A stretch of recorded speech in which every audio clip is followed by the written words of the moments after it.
Hi, my name is Micah Titterington, and I'm the Executive Director at Community Outreach Ministries in Bolivar, Missouri. Our work focuses on food security, and but as we do that, we try to really dig into the root drivers of that. So we have a number of programs to tackle that. So we have a food pantry, but also a thrift store and case management program, and run some life skills classes as well to help focus on development of folks that are our neighbors. A couple of years ago, as we were coming out of COVID, we were looking at, how do we make some changes within our food pantry to make it more developmentally focused and increase the engagement of our folks. And we'd come across the idea of food co-ops, but then about the same time is when we encountered True Charity, and True Charity has a food co-op model action plan.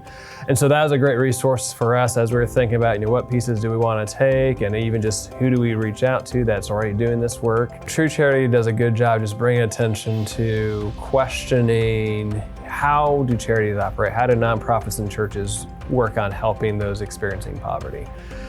Because for most of us who maybe jump into this work, we do a food pantry, do a free store, or this benevolence program, whatever the case may be, and we just kind of go off of what's traditionally been done or what we think traditionally has been done.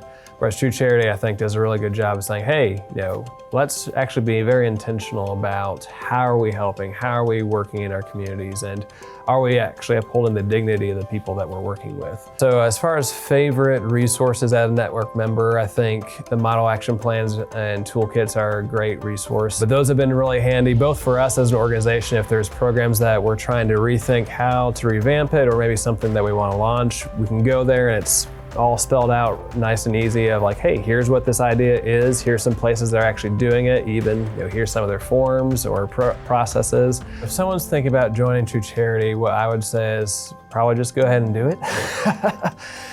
It's a really reasonable rate compared to other memberships and things out there. And for the content that you get and the discounts that you have access to, so like one of the things that we do is faith and finances classes, and as a True Charity member, we get, I think, a 20% discount or so on facilitator training. So that saved us at least that much money, because we've had a couple people go through that training with Chalmers, and so by being a True Charity member, we've got that money back just from that thing alone.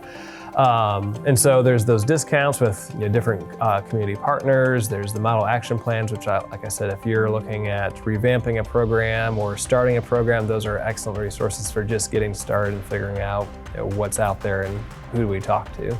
So I'd say it's definitely, if you're in this nonprofit work or church work and dealing with social ministries or poverty alleviation, it's a great resource to have.